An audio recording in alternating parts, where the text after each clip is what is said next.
오늘 아침 잠언서 말씀 보시겠습니다. 잠언서 4장 말씀입니다.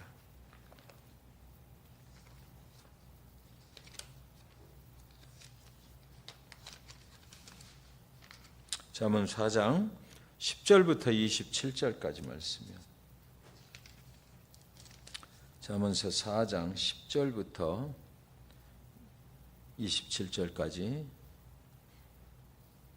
같이 봉독할까요? 시작. 내 아들아 들으라, 내 말을 받으라. 그리하면 네 생명의 해가 길리라.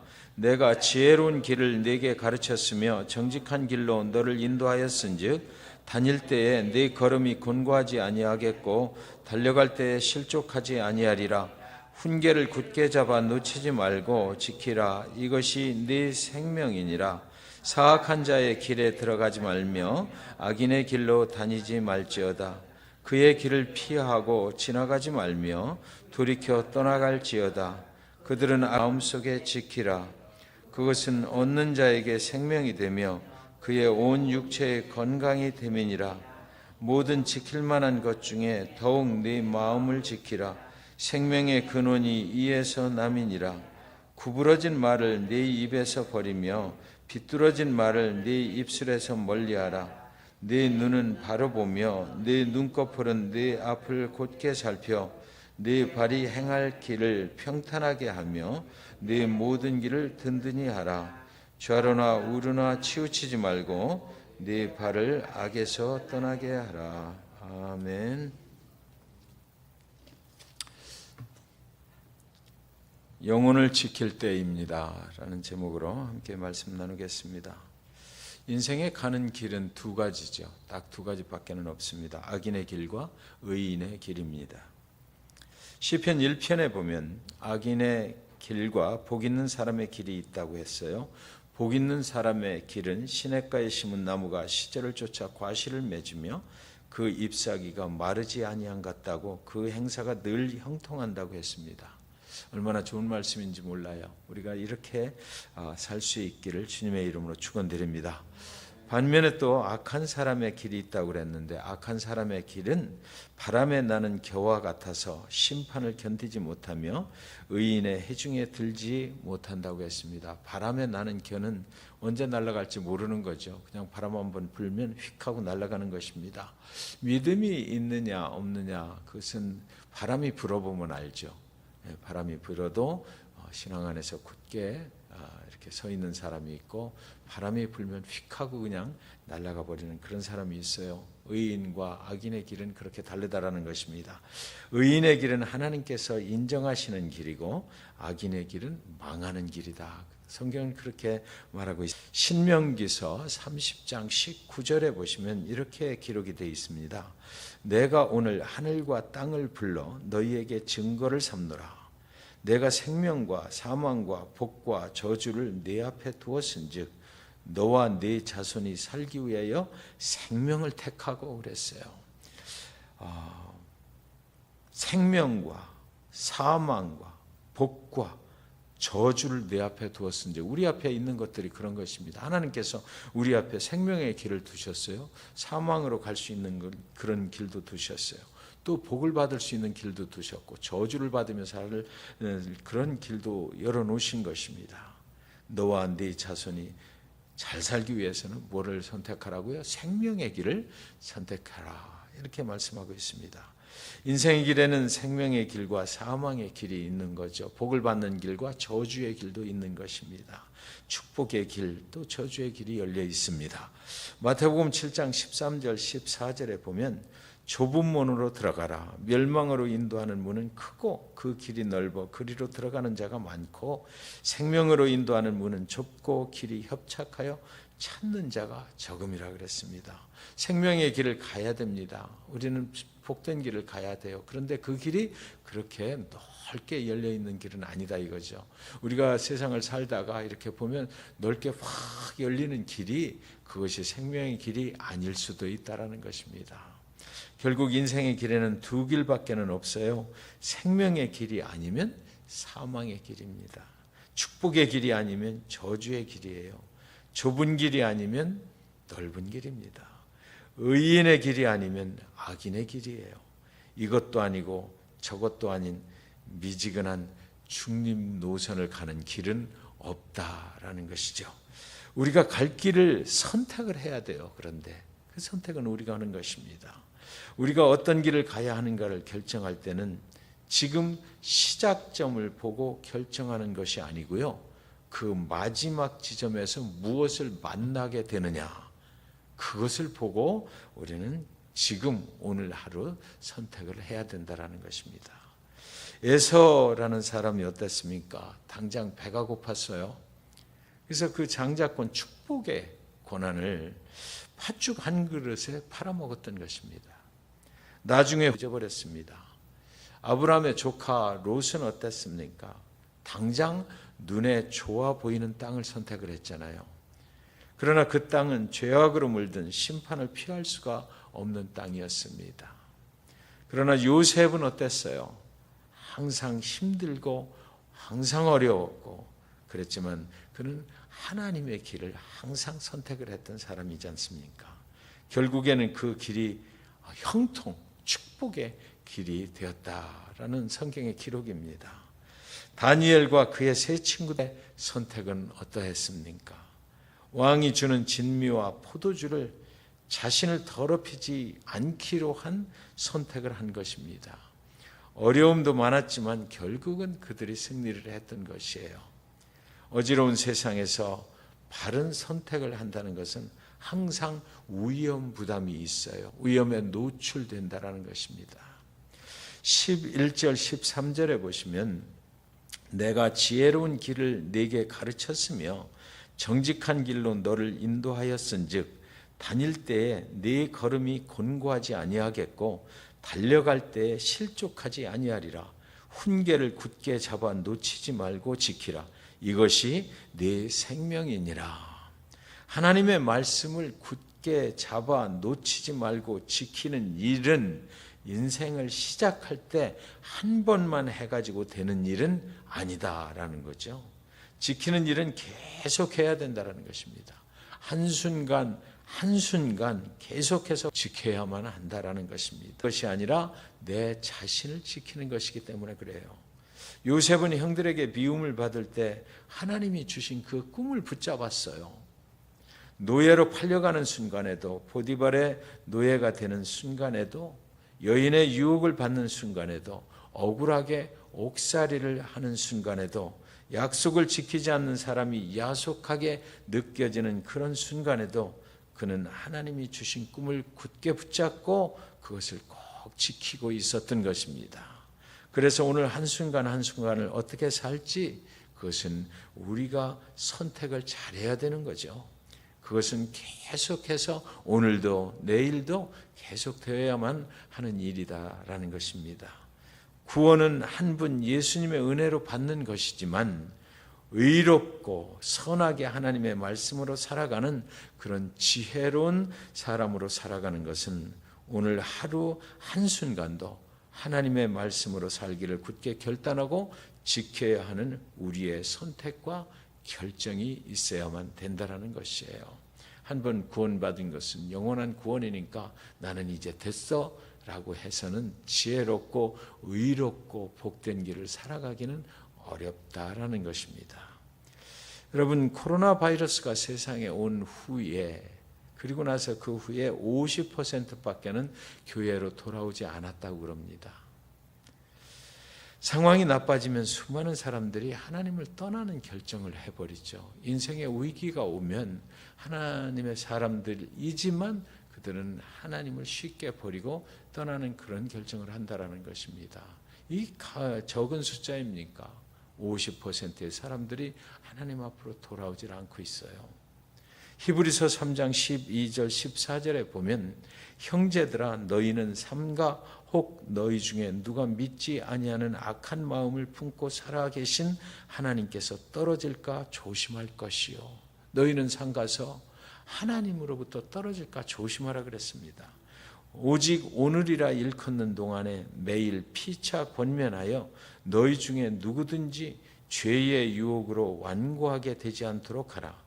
우리가 시작할 때 확신한 것을 끝까지 견고히 잡고 있으면 그리스도와 함께 참여한 자가 되리라 그랬어요. 끝까지 견고하게 잡고 있을 때 그리스도와 함께 참여한 자가 되리라 그랬습니다.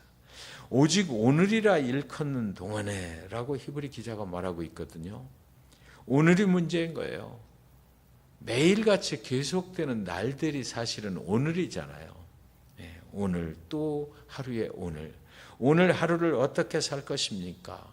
우리가 믿음을 시작할 때 확신한 것을 끝까지 잡고 가라고 히브리 기자는 권면해요. 그 오늘이라는 오늘, 날마다 오늘, 우리가 믿음을 시작할 때 결단했던 그것을 끝까지 지키고 가야 된다는 것이죠. 그것이 바로 구원받은 의인들이 오늘 하루를 살아가는 방법이다.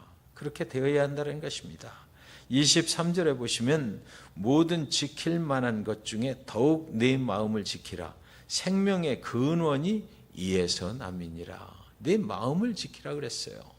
오늘 하루 하나님의 뜻대로 살기로 결정하는 것은 지금 우리의 마음으로 결정하는 것이잖아요. 마음은 곧 영혼의 저장소입니다. 우리가 살아가면서 육신의 건강이 굉장히 중요해요. 그러나 더 중요한 것이 있어요. 그 육신의 주인이 되는 영혼을 잘 관리하는 것, 그것이 더 중요하다는 것입니다. 영혼을 관리하지 못하면서 육신이 잘 되기를 바라는 것은 그거는 어불성설입니다. 육신의 주인이 영혼이에요. 주인이 또 하나님이시잖아요.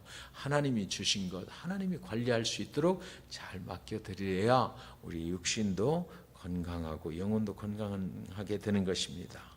어떤 사람이 주인이 죽게 되었는데 자꾸만 병을 고칠 생각은 하지 않고 집수리만 계속하면 무엇하겠습니까?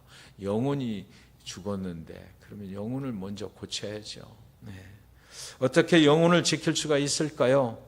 첫째는 깨끗하게 지켜야 합니다. 죄에서 씻음 받아야 하죠. 깨끗하고 그래서 거룩하게 지켜져야 합니다. 어떻게 씻음 받을 수 있나요? 오직 우리 영혼은 예수 그리스도의 보혈로 씻음 받을 수 있다는 것을 알아야만 합니다. 두 번째는 진실되게 지켜야 합니다. 하나님의 사람의 특징은 진실이죠. 하나님이 신실하신 하나님이시기 때문에 그 신실하신 하나님을 믿는 우리는 하나님 앞에 진실해야만 해요. 그래야 우리 영혼을 지킬 수가 있는 것입니다. 영혼이 하나님을 속이려고 해서는 안 돼요. 아나니아와 삽비라는 거짓으로 하나님을 속이려 했다가 들통이 났잖아요. 그러나 하나님은 누구한테도 속지 아니하시는 하나님이시기 때문에 우리는 그 앞에 항상 진실해야만 합니다. 진실할 수 있는, 진실하기가 굉장히 어려운 죄악된 인간들에게 진실할 수 있는 방법을 하나님이 알려주신 것이 있는데 그것은 회개라는 거죠. 그 길이 열려 있어요. 하나님 앞에 진실하게 회개하는 자가 참된 하나님을 믿는 자인 것입니다. 세 번째는 우리 영혼을 좀 부드럽게 지켜야 합니다. 어떤 아줌마들은 피부는 아주 뽀얗고 참 좋아 보여요. 그런데 그 입에서 나오는 말들이 너무나 험악한 말들이 막 나오더라고요. 독소처럼 뿜어져 나온 거예요. 전에 다른 교회에서 그 교회 섬기고 있을 때 김치를 담그는 날이었어요. 교회 김치 담그려면 큰 행사잖아요. 그러니까 제가 섬기는 성도님들뿐만 아니라 다른 교회 성도님도 오셔서 함께 참여하고 도와주시고 그런 적이 있어요. 근데 그 도와주시러 오신 분이 입이 엄청 거른 거예요. 그래서 저는 모르는 척하고 못 들은 척하고 그랬는데 막 얘기하는 걸 보니까 그냥 옛날 살아가던 얘기 또 지금 현재 얘기 이런 것들을 하면서 쌍욕을 막 입에서 같이 계신 여자 성도님들은 그저 그냥 껄껄껄껄껄 웃어가면서 들어주긴 하는데 참 어떻게 저렇게 입이 걸 수가 있나? 얼굴은 정말 이쁘고 잘생기신 분인데 어떻게 그럴 수가 있나? 입에서 나오는 것은 마음에서 나오는 거잖아요. 겉모습과 사람이 저렇게 속에 들은 생각이 다를 수도 있구나, 이런 생각이 들었어요. 그런데 참 그분이 지금은 보니까 그 섬기는 교회 여선교회 회장이 되셨더라고. 그래서 하나님은 저렇게 또 상상을 초월하는 기적을 베푸셔서 사람을 변화시키시는구나, 그런 생각이 들면서도 저분 한 번 쏟아내기 시작하면 그 교회 어려워질 텐데, 이런 생각도 들기도 해요. 영혼에 들어있는 것이 문제죠. 우리는 영혼을 정결하게, 선하게, 하나님의 사람답게 관리를 할 수 있어야 됩니다. 그 사람이 하는 말을 보면 그 영혼의 상태를 알 수가 있는 거죠. 온유하고 겸손한 성품은 부드러운 영혼의 소유자의 성품인 거예요. 24절에도 보면 그래서 이렇게 돼 있어요. 구부러진 말을 네 입에서 버리며 삐뚤어진 말을 네 입술에서 멀리하라 그랬습니다. 우리의 입을 부드럽게 지켜야만 합니다. 남에 대하여 말할 때 구부러지거나 삐뚤어진 말을 하면 안 됩니다. 가급적이면 좋은 말을 해야 되겠죠. 야고보서 3장 2절에 말하기를 우리가 다 실수가 많으니 만일 말에 실수가 없는 자라면 곧 온전한 사람이라 능히 온 몸도 굴레 씌우리라 그랬습니다. 만일 말에 실수가 없는 자면 곧 온전한 사람이 된다라고 말을 하는 것입니다. 훈련을 끝내고 이제 막 소위 계급장을 달고 임관을 한 장교 한 사람이 이제 소속 부대를 찾아갔습니다. 자기가 근무를 할 그 중대에 도착을 해보니까 병사들이 내무반에 하나도 없는 거예요. 아마 훈련을 나간 것 같았어요. 그리고 또 사무실에 가보니까 사무실 안에도 아무도 없고요. 한 병사가 넌닝구만 있고 그 사무실을 지키고 있는 것입니다. 그 병사를 이렇게 보니까 넌닝구 바람에 신문을 딱 보고 있는 거예요. 신임 소위죠. 이 사람은 소위를 인관을 받고 가는 거니까 소위가 병사에게 이렇게 물었습니다. 야, 사병 중대장 어디 갔냐? 그러니까 신문을 보고 있던 병사가 고개를 딱 들고 새로 부임한 소위 장교에게 예, 잠깐 밖에 나간 모양입니다. 그렇게 말했어요. 그랬더니 그래? 그러면 더우니까 여기 시원한 거로 물 좀 한 잔 가져와. 병사는 겸손하게 물 한 잔을 그 신임 소위에게 갖다 드렸습니다. 물을 받아 마시고 한숨을 쉰 이 소위는 담배를 꺼내더니 야, 병사 여기 불 좀 붙여봐. 그렇게 담배를 꺼내 물었어요. 병사는 아무 말 없이 담배에 불을 붙여주었습니다. 잠시 후 밖에서 이제 시끄러운 소리가 막 나고 병사들이 훈련을 마치고 우르르 들어오는 것입니다. 그 병사들이 들어오는 대로 그 병사, 지금 넌닝구만 입고 있는 그 병사에게 경례를 딱 붙이면서 충성, 중대장님 훈련 마치고 돌아왔습니다. 신고를 다 하는 거예요. 그 병사가 일어나서 자기에게 담뱃불을 붙여준 그 병사가 일어나서 군복을 입는데 그의 옷에는 대위 계급장이 달려 있었던 것입니다. 그가 바로 중대장이었던 거예요. 이 소위가 어땠겠어요? 난 죽었다 그랬겠죠. 25절에 보면 내 눈은 바로 보며 내 눈꺼풀은 내 앞을 곧게 살펴. 사람을 당장 보이는 그 외모로만 보아서는 안 됩니다. 입이 험했던 그분도 여선교회 회장으로 하나님이 쓰시잖아요. 당장 그 외모로만 보아서는 안 되고 또 외모하고 속에 들어있는 것이 또 다를 수 있으니까 외모만 보고 사람을 또 판단을 해서도 안 되는 것이에요. 우리는 하나님과 예수 그리스도를 바라보는 것처럼 사람들을 바라보아야만 한다. 오늘 말씀의 핵심인 것 같습니다. 26절 27절에 내 발이 행할 길을 평탄하게 하며 내 모든 길을 든든히 하라. 좌로나 우로나 치우치지 말고 네 발을 악에서 떠나게 하라. 오늘 우리는 험악한 세상의 한가운데를 살아가고 있습니다. 이런 때일수록 하나님께 더욱 가까이 가기를 우리는 원해야만 합니다. 우리 영혼이 주님 앞으로 더욱 가까이 가기를 원하는 결정을 오늘 하루 저와 여러분이 해야만 됩니다. 또 내일이라고 하는 그 다가오는 오늘도 그런 결정을 매일같이 해야만 하는 거예요. 흔들리는 세상 속에서 우리의 영혼을 좌로나 우로나 치우치지 않도록 예배에 힘쓰고 기도와 찬양과 말씀으로 온전히 우리를 지켜 나가야만 살 수 있어요. 우리의 눈이 마땅히 보아야 할 것을 보아야 하고 악한 길은 쳐다도 보지 말고 주님을 따라 복된 생명의 길로 갈 수 있기를 주님의 이름으로 간절히 축원드립니다.